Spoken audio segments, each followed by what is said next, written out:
ಇನ್ನು ಬೆಳಿಗ್ಗೆ 6 ಗಂಟೆ ದಾಳಿ ಆಗ್ತಾ ಇದ್ದ ಹಾಗೇನೆ ಸ್ವಾಮಿ ಎಚ್ಚೆತ್ತುಕೊಂಡಿದ್ರು. 45 ನಿಮಿಷದ ಬಾಗಿಲು ತೆಗೆಯದೆ ಹಲವರೊಂದಿಗೆ ಸ್ವಾಮಿ ಸಂಭಾಷಣೆ ಮಾಡ್ತಾ ಇರ್ತಾರೆ. ಬೆಳಿಗ್ಗೆ 6 ಗಂಟೆಗೆ ದಾಳಿ ಆಗ್ತಾ ಇದ್ದ ಹಾಗೇನೆ ಸ್ವಾಮಿ ಎಚ್ಚೆತ್ತುಕೊಳ್ತಾರೆ. 45 ನಿಮಿಷ ಬಾಗಿಲು ತೆಗೆಯೋದೇ ಇಲ್ಲ. ಹಲವರ ಜೊತೆ ಮನೆ ಒಳಗಡೆ ಇದ್ದುಕೊಂಡೇ ಸ್ವಾಮಿ ಸಂಭಾಷಣೆಯನ್ನ ನಡೆಸ್ತಾರೆ. ಇದು ಸ್ವಾಮಿಯ ಖತರ್ನಾಕ್ ಪ್ಲಾನ್. ಓರ್ವ ಆಟೋ ಚಾಲಕನಿಗೆ ಕರೆಯನ್ನ ಮಾಡಿರ್ತಾರೆ ಸ್ವಾಮಿ. ಎಲ್ಲ ವಿಚಾರಗಳು ಕೂಡ ನಂತರ ಬೆಳಕಿಗೆ ಬರುತ್ತೆ. ನೀನು ನಗದು ಚಿನ್ನ ಎಸೆದ ಕಡೆಗೆ ಓರ್ವ ಆಟೋ ಚಾಲಕ ಬರ್ತಾನೆ. ಸ್ವಾಮಿ ತನ್ನಲ್ಲಿ ಇದ್ದಂತಹ ಕೋಟಿ ಕೋಟಿ ಹಣವನ್ನ ಹೊರಗಡೆ ಎಸಿತಾರೆ. ಎಲ್ಲವನ್ನ ಕೂಡ ಸೇಫ್ ಆಗಿ ಇರುತ್ತೆ ಅಂತ ಅಕ್ಕನಿಗೆ ಸೂಚನೆಯನ್ನ ಕೂಡ ಕೊಟ್ಟಿರ್ತಾರೆ ಸ್ವಾಮಿ. ಸ್ವಾಮಿಯ ಸಲಹೆಯ ಮೇರೆಗೆ ಎಲ್ಲವನ್ನೂ ಕೂಡ ಸಹೋದರಿ ಕೆಳಗೆ ಎಸಿತಾರೆ. ಈ ಎಲ್ಲ ಖತರ್ನಾಕ್ ಪ್ಲಾನ್ಗಳನ್ನ ಕೂಡ ಸ್ವಾಮಿ ಮನೆಯೊಳಗಿದ್ದುಕೊಂಡು ಮಾಡ್ತಾರೆ. ಸೂಟ್ ಕೇಸ್ ಮತ್ತು ಬ್ಯಾಗ್ನಲ್ಲಿ ಹಣ ಚಿನ್ನಾಭರಣವನ್ನ ತುಂಬಿ ಅವರ ಅಕ್ಕ ಕೆಳಗಡೆ ಅದನ್ನ ಎಸಿತಾರೆ. ಇದು ಸ್ವಾಮಿಯ ಖತರ್ನಾಕ್ ಪ್ಲಾನ್. ಹಣ ಚಿನ್ನ ಇದ್ದ ಸೂಟ್ ಕೇಸ್ ಬ್ಯಾಗ್ ಅನ್ನ ಆಟೋ ಚಾಲಕ ಸಂಗ್ರಹಿಸ್ತಾನೆ. ತಕ್ಷಣ ಅಧಿಕಾರಿಗಳು ಹೊರಗಡೆ ಬರ್ತಾ ಇದ್ದ ಹಾಗೇನೆ ಆಟೋದವನಿಗೆ ಫೋನ್ ಮಾಡಿ ಬರೋದಕ್ಕೆ ಹೇಳ್ತಾರೆ. ಮನೆಯ ಕಿಟಕಿಯಿಂದ ಬ್ಯಾಗ್ನಲ್ಲಿ ಹಣ ಮತ್ತು ಚಿನ್ನವನ್ನ ತುಂಬಿ ಅದನ್ನ ಹೊರಗಡೆ ಎಸಿತಾರೆ. ಅದನ್ನ ಆಟೋ ಚಾಲಕ ಎತ್ಕೊಳ್ತಾನೆ. ಹಣ ಚಿನ್ನ ಇದ್ದ ಸೂಟ್ ಕೇಸ್ ಬ್ಯಾಗ್ನ ಜೊತೆ ಆಟೋ ಚಾಲಕ ಸಿಕ್ಕಿ ಬಿದ್ದಿದ್ದಾನೆ. ಸ್ವಾಮಿ ಸಲಹೆ ಮೇರೆಗೆ ಎಲ್ಲವನ್ನ ಕೆಳಕ್ಕೆ ಎಸಿತಾರೆ ಸ್ವಾಮಿಯ ಸಹೋದರಿ. ಇವೆಲ್ಲವೂ ಕೂಡ ಸ್ವಾಮಿಯ ಖತರ್ನಾಕ್ ಪ್ಲಾನ್. ಸೂಟ್ ಕೇಸ್ ಮತ್ತು ಬ್ಯಾಗ್ನಲ್ಲಿ ಹಣ ಚಿನ್ನಾಭರಣ ತುಂಬಿ ಅವರ ಅಕ್ಕ ಕೆಳಗೆ ಎಸಿತಾರೆ. ಅದನ್ನ ಆಟೋ ಚಾಲಕ ಎತ್ಕೋತಾನೆ. ಆ ನಂತರ ಆಟೋ ಚಾಲಕ ಕೂಡ ಸಿಕ್ಕಿ ಬೀಳ್ತಾನೆ.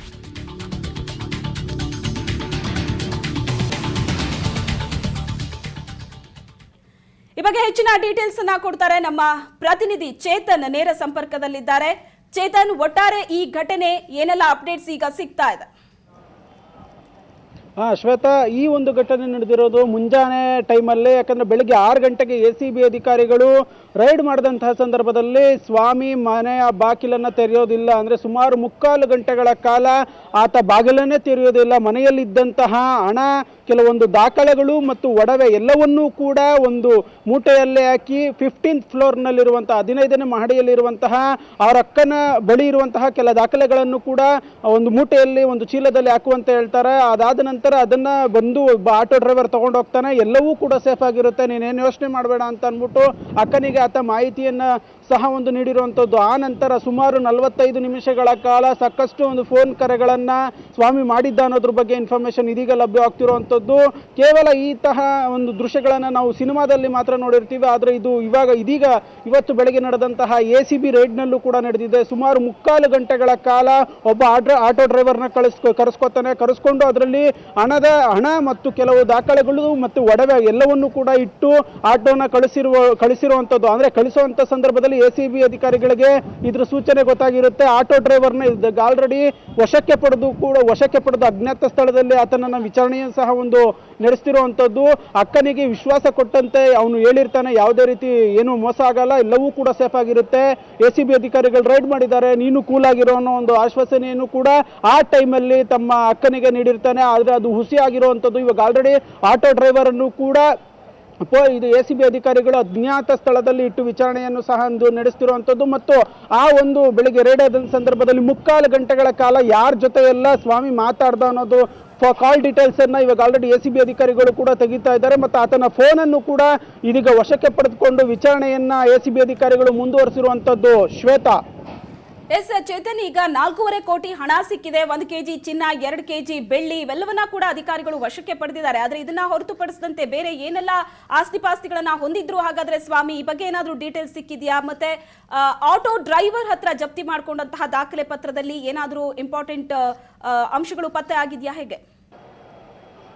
ಎಸ್ ಶ್ವೇತಾ, ಆ ಒಂದು ದಾಖಲೆಗಳನ್ನು ಇಟ್ಕೊಂಡು ACB ಅಧಿಕಾರಿಗಳು ಇನ್ಫಾರ್ಮೇಶನ್ ಅನ್ನು ಕೂಡ ಒಂದು ಪಡೆದುಕೊಳ್ತಾ ಇದ್ದಾರೆ. ಪ್ರಮುಖವಾಗಿ ಇಲ್ಲಿ ಆತನ ಮನೆಯಲ್ಲಿ 4.5 ಕೋಟಿ ಹಣ, ಸಾಕಷ್ಟು ಚಿನ್ನ ಮತ್ತು ಬೆಳ್ಳಿ ಆಭರಣಗಳು ಎಲ್ಲವೂ ಕೂಡ ಸಿಕ್ಕಿದೆ. ಅದನ್ನ ಒಂದು ACB ಅಧಿಕಾರಿಗಳು ಪಂಚನಾಮೆ ಮಾಡ್ಕೊಳ್ತಿರುವಂಥದ್ದು. ಇದಲ್ದಿರ ಏನು ಆಟೋ ಡ್ರೈವರ್ಗೆ ಕೊಟ್ಟು ಕಳಿಸಿರ್ತಾನೆ, ಒಂದೆರಡು ಮೂಟೆ ಎರಡು ಚೀಲಗಳಲ್ಲಿ ಏನು ಹಣ, ಕೆಲ ದಾಖಲೆಗಳನ್ನು ಕೊಟ್ಟಿರ್ತಾನೆ. ಆ ಒಂದು ದಾಖಲೆಗಳನ್ನು ಕೂಡ ACB ಅಧಿಕಾರಿಗಳು ಇವಾಗ ಆಲ್ರೆಡಿ ವಶಕ್ಕೆ ಪಡ್ಕೊಂಡಿದ್ದಾರೆ.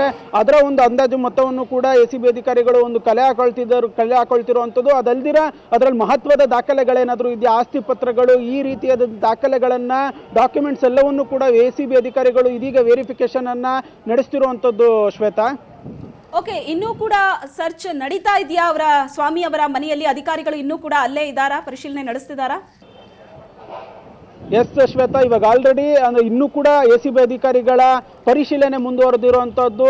ಮತ್ತೆ ಇಲ್ಲಿ ಒಬ್ಬ ಫೋಟೋಗ್ರಾಫರ್ ಅನ್ನು ಕೂಡ ಅವ್ರನ್ನ ಕರ್ಕೊಂಡ್ಬರ್ತಾರೆ. ಎಲ್ಲ ರೀತಿಯ ಆತ ಮನೆಯಲ್ಲಿ ಎಲ್ಲೆಲ್ಲಿ ಹಣವನ್ನು ಇಟ್ಟಿದ್ದ ಆ ಒಂದು ಡಾಕ್ಯುಮೆಂಟೇಶನ್ ಅನ್ನ ACB ಅಧಿಕಾರಿಗಳು ಇದೀಗ ಮಾಡ್ತಿರುವಂಥದ್ದು. ಇನ್ನೂ ಕೂಡ ದಾಳಿ ಮುಂದುವರೆದಿದೆ ಮತ್ತು ಕೆಲ ದಾಖಲೆಗಳನ್ನ ಪರಿಶೀಲನೆಯನ್ನು ಸಹ ನಡೆಸ್ತಿದ್ದಾರೆ. ಮತ್ತು ಸ್ವಾಮಿ ಮತ್ತೆ ಅವ್ರ ಫ್ಯಾಮಿಲಿ ಕುಟುಂಬಸ್ಥರನ್ನು ಕೆಲವೊಬ್ಬರನ್ನು ಕೂಡ ವಿಚಾರಣೆ ನಡೆಸ್ತಿರುವಂಥದ್ದು. ಇದಲ್ದಿರ ಏನು ಸ್ವಾಮಿ ಅವ್ರ ಅಕ್ಕಂಗೆ ಮೇಲ್ಗಡೆ ಒಂದು ಕರೆ ಮಾಡಿ ಈ ಮೂಟೆಯಲ್ಲಿ ಕೆಲ ದಾಖಲೆಗಳನ್ನ, ಒಡವೆಗಳನ್ನ ಏನು ಕೆಳಗಿನ ಮಹಡಿಗೆ ಕಳಿಸು ಅಂತ ಅಂದ್ಬಿಟ್ಟು ಹೇಳಿರ್ತಾನೆ. ಈ ನಿಟ್ಟಿನಲ್ಲೂ ಕೂಡ ಪೊಲೀಸರು ಆಕೆಯನ್ನು ಕೂಡ ಒಂದು ವಿಚಾರಣೆಗೆ ಒಳಪಡಿಸಿದ್ದಾರೆ. ಎಲ್ಲ ರೀತಿಯ ಮಾಹಿತಿಗಳು